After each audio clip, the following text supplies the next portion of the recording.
over 40 years, and I have been in different leadership roles. There are a number of things that I've learned over the years. I have attended so many seminars for leaders, leadership seminars. I've also read a number of books written about leadership. I want to share a few things with you for a few minutes, and then after that I will invite Mark to share some few thoughts, and then we close our time together. In the book of Proverbs 27:17, the word of God says, iron sharpens iron. So in the same manner, we sharpen each other as believers, as leaders. So for me here, I pick a principle which we call iron on iron. I need you, you need me to sharpen each other. There are so many things that we learn from each other when we interact in church and in different forums. Ecclesiastes 10:10 says, an axe which is not sharpened, you have to spend a lot of force and strength if you want to use an axe. So it is important to sharpen your axe. In other words, sharpening your axe as a leader means building your leadership capacity. When you are a pastor, when you are a leader of a department, if you want to become effective and lead the church or your department in a more excellent way, you need to build your capacity, your leadership capacity. I know you are born again, I know you are spirit-filled, but there is the aspect of you taking personal responsibility and build your leadership capacity. If you don't develop your leadership capacity, your performance in ministry will be mediocre, will be 50-50. And you will not be able to thrive and grow because you don't have the capacity as a leader. So there is your part, and there is also the part of God. Your part could be even reading books written about leadership. Your part could be even going back to school and doing some more training.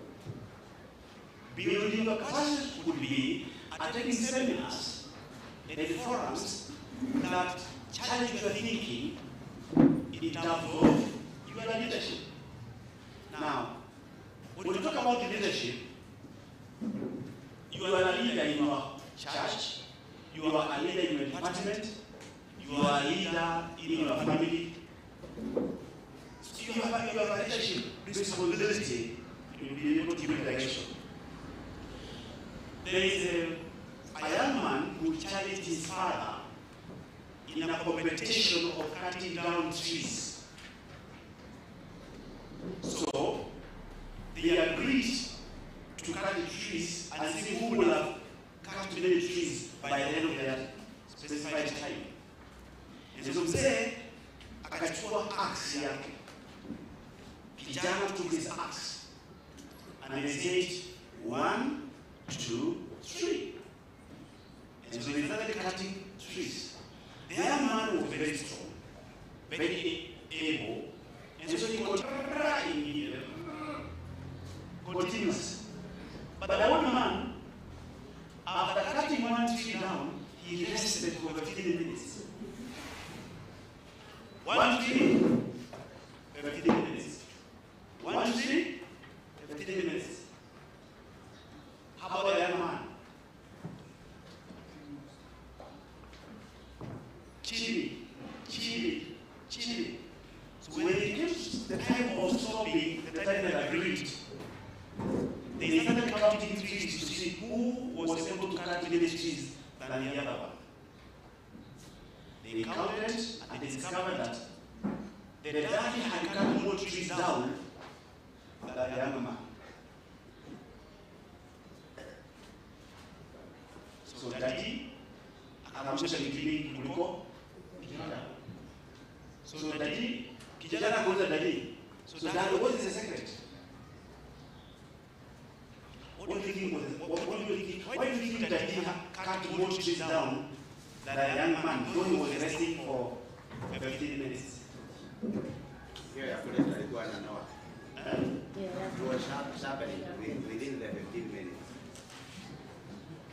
Alright.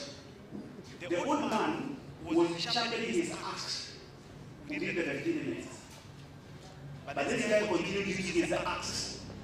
Even, and the axe was flat. So 15 minutes sharpening the axe. So when he went to cut one tree, he spent less time because the axe was sharpened. Yes. So as a leader, as a pastor, I beseech you by the mercy of God, don't just do ministry.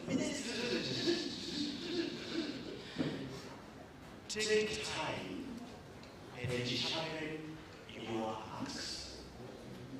This is not a relay. This is a marathon. Leadership is not a short race. It is marathon. So you need to build your capacity to go far. Some of you are young ministers. Some of you are young ministers. Some of you have just been in the ministry for not a long time. Some of you are young leaders. But you need to build your capacity as a leader by reading, by going back to school, by sharpening your axe and becoming able. If you don't do that, then your leadership itakuwa just be.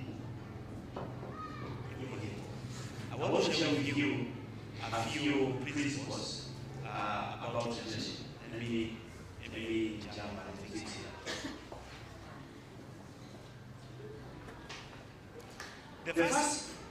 The first principle that will help you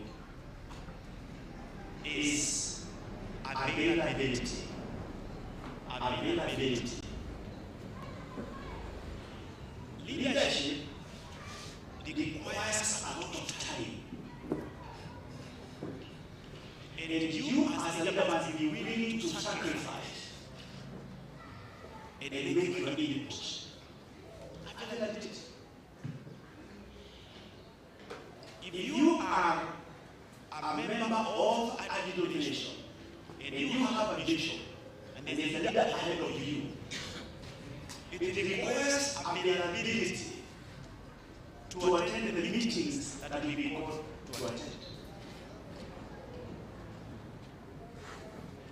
In your family, it requires time availability for your family, for your children and your spouse. Availability.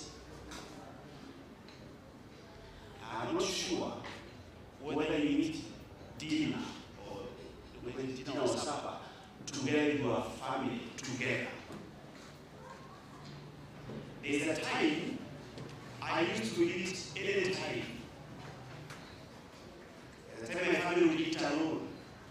But then God helped me to eat of eating together as a couple.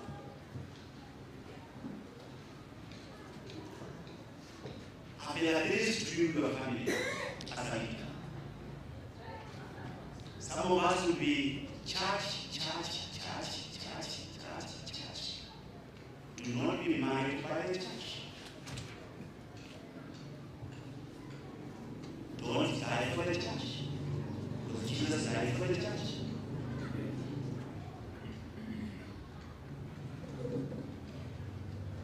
When my leader tells me, Bishop, I had planned not to attend the meeting, the conference, because I had a planned trip with my family, I say, go ahead. That is very important. why should you appear active and you are lying in your home? So I want to challenge you as a leader. Availability for your time.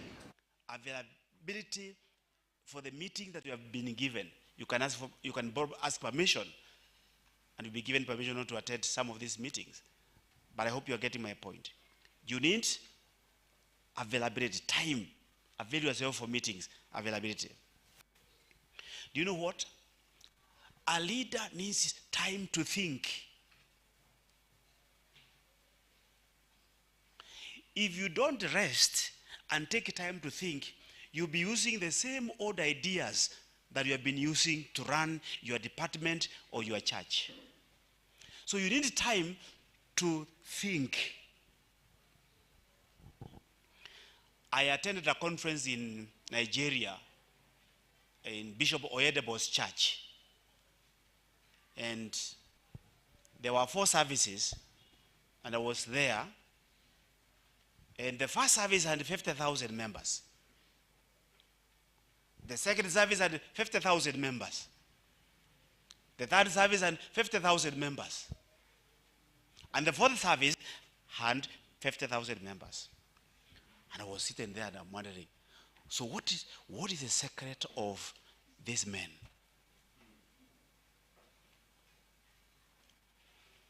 I mean, and I looked at him, he was not even sweating.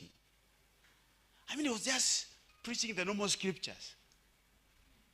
Just teaching the way we teach. But then what is the secret behind that kind of a ministry? I said, I have to buy his books. And I bought his books. So I wanted to read, what has he written? Well, if you go to that place, his church is very big, and he has got a university, he has got a police station, he has got a petrol station there, he has got a primary school, he has a secondary school, he has got a very big land, he has got his own. It's big, big, big. So I said, let me buy the books. And one book I bought from him, he was talking about the mind and the thinking. And he said, I quote him, 5% of the people in the world think. 5% only, they think. And then he said, 15% of the people in the world, they think they are thinking.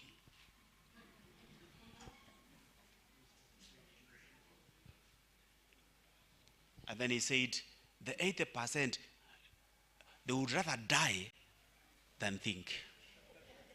The 80%. They would rather die than think. But 15%, they think they are thinking.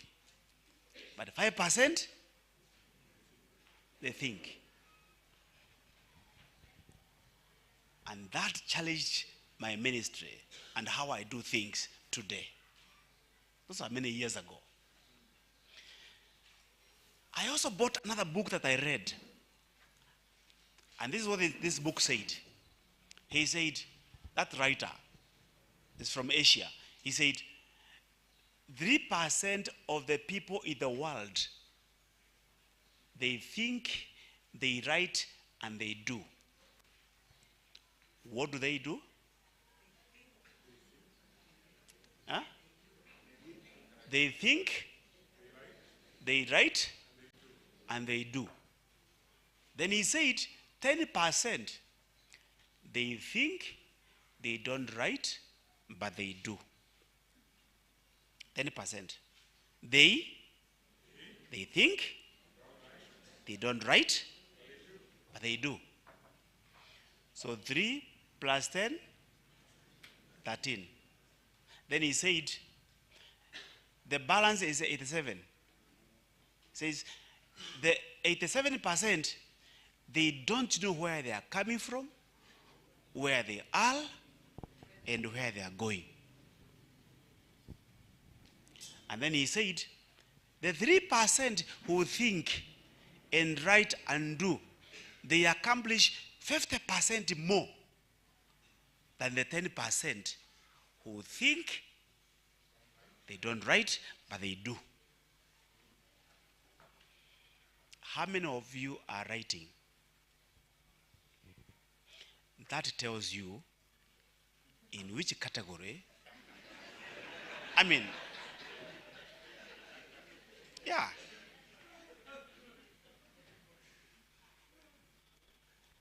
Let me show you where is Mark's notes? Where are the Mark's notes?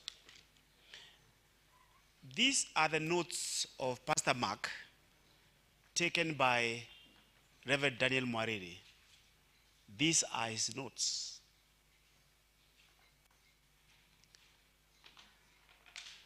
Better notes than I have. Now, when he goes back home, when you go back home, as a leader, you can go back to the same notes and develop more better teachings and lessons from that thing, because you wrote. Writing is very important as a leader, because you cannot remember everything. So there's a 3%, there is a 10%, there is 87%. Some of us here are in the 10% group. You listen, you think, but you still do. But if you go to heaven, God forbid, nobody will follow your vision.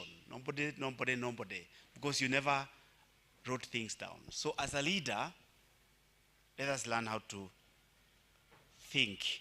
But not only just thinking, but writing. So availability to do what? To think. Availability, time to plan. A leader should take some time to do what? To plan. Availability, time to meet with other people. Availability, time to pray. Availability to connect with other people. Availability to mentor other people. Availability to do other roles that you do as a leader. So availability is very, very important.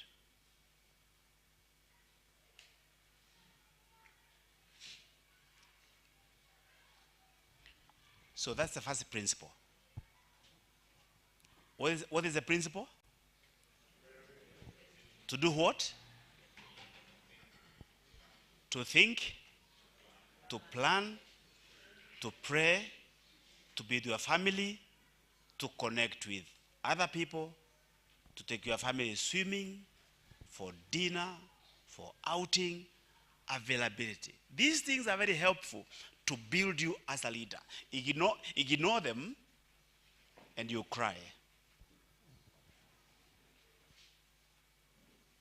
The second principle, very effective principle, is vision. Vision. What is a vision? Vision is having a complete mental picture of the future. Having a complete mental picture of the future. If you are a leader of a department, how do you see your department 5 years to come, 10 years to come? If you are a pastor in that church, what is your vision for that church? Some 5, 10 years, even 15 years to come, even 20 years to come. If you are a mother, if you are a father, what is your vision for your family? 5 years, 10 years, 15 years to come. What is your vision? So vision in leadership is very, very important. If you have a business, that you are the CEO of that business. So what is your vision for that business that you started for 5 years? Then that vision should not just be in your hand. You should do what? God gives you an idea. When you are praying, he gives you an idea, because great ideas are birthed in prayer. So God gives you an idea. Then you write that idea down. You start developing and giving it 2, 3, 4 years. It becomes a plan. It becomes a vision. So I'm saying, write that vision. I have a friend of mine in this church. I don't know whether he wrote his vision down, but I admire him. He's called Elder Samson Kunzu. Mzee Zimama. That Mzee, he just retired the other day, about 2 years or 3 years ago.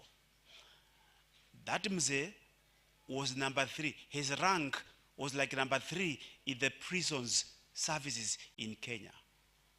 He's now retired. But while he was still working, he bought land. You may have a seat. He bought land. In that land, 8 acres, in that land today, kuna samaki, kuna borehole, kuna mizinga ya nyuki, kuna mbuzi, kuna kuku. Mandizi yake akikuuzia ikisimamishwa na kufika hapa, ndizi, ana miembe. So he is retired, but not tired. So for me, that's an example of a man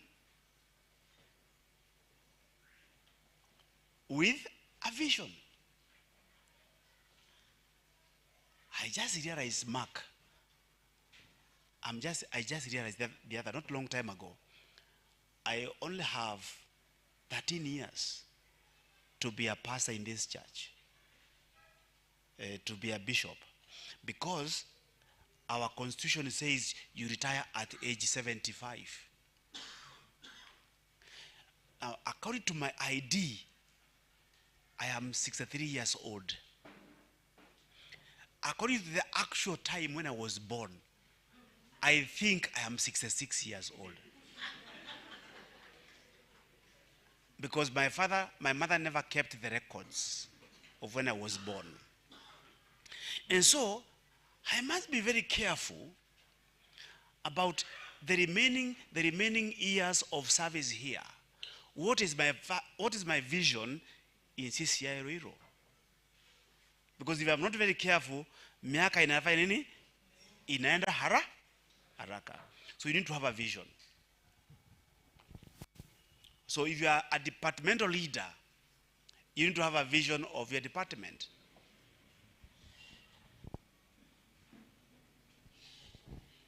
So that's one of the principles that will help you. And you know what? Listen to this one. Listen to this one. If you don't have a vision, you'll be living to promote other people's visions.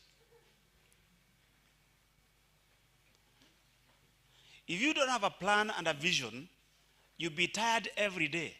And when you look back, you don't see what you have done, even to benefit your vision. Kuna watu wanachokanga sana. Na ukimuuliza kama hiyo kuchoka yake imemwekea shilingi kwa meza, hana nini? Hana shilingi. Learn to build the vision that God has given you. It's very important to have a vision. Because if you remain in a neutral gear, anybody will engage you. Twende Heaven's Gate, twende. Twende Kesha, twende. Twende huku, twende. Twende huku, twende. And by the end of the day, by the end of the month, umeenda. So umeachieve nini?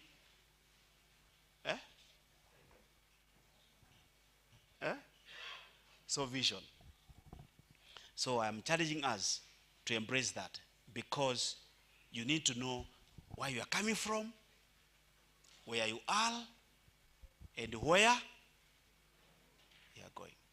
Turn to your neighbor, ask him or her, do you have a written vision for yourself? Is it somewhere? Is it written?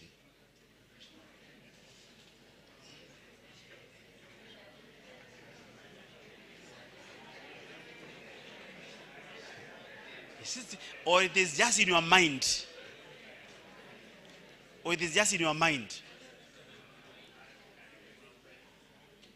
Watu wengine, ukitaka kujua vision ya watu, hebu enda kwa namba ya mtu ya WhatsApp.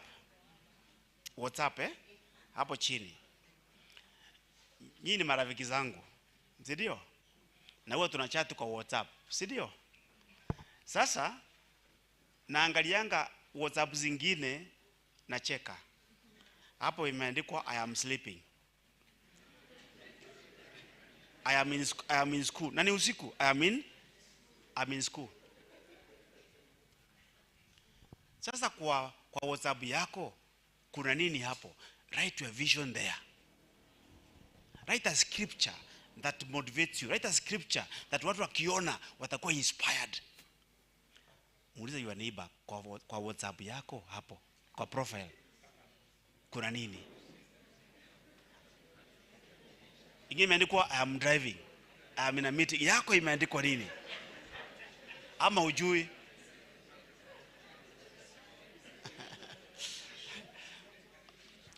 Usiangalie sasa kwa WhatsApp. Utaangalia WhatsApp baadaye. Msionyeshane, kuna watu wanaonyeshana WhatsApp hapa. Msionyeshane sahi. Okay. The third principle, before I call Mark to share some I wanted to let me do 4 out of the 15. The third principle is relationships. Relationships is a key principle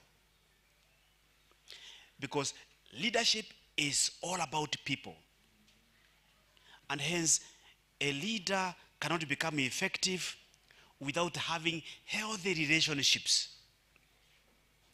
So a leader has to have time to create relationships.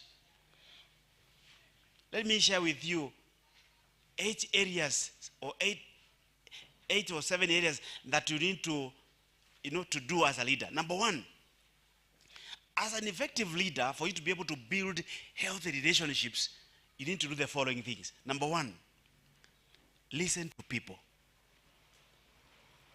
Do you want to build some healthy relationships? Do what? Listen. Don't talk too much. Just when you are there, just keep quiet and listen. Where's your mjinga? You are doing what?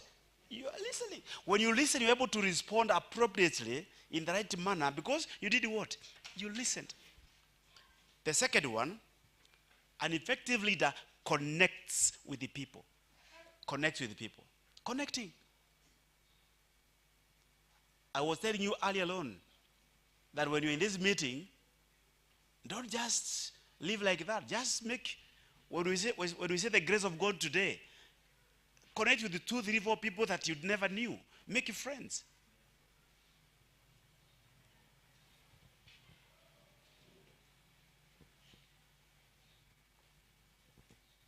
Evans, just stand up. Evans has a matatu. Connect with him. He's a leader in this church. Connect with him. You might want to go to some Modoni, and he will charge you well because he's a brother in the Lord and you are my friend. So connect with him. It's very important. So an effective leader connects with people. Number 3, an effective leader cares for people. Caring. Care, just care.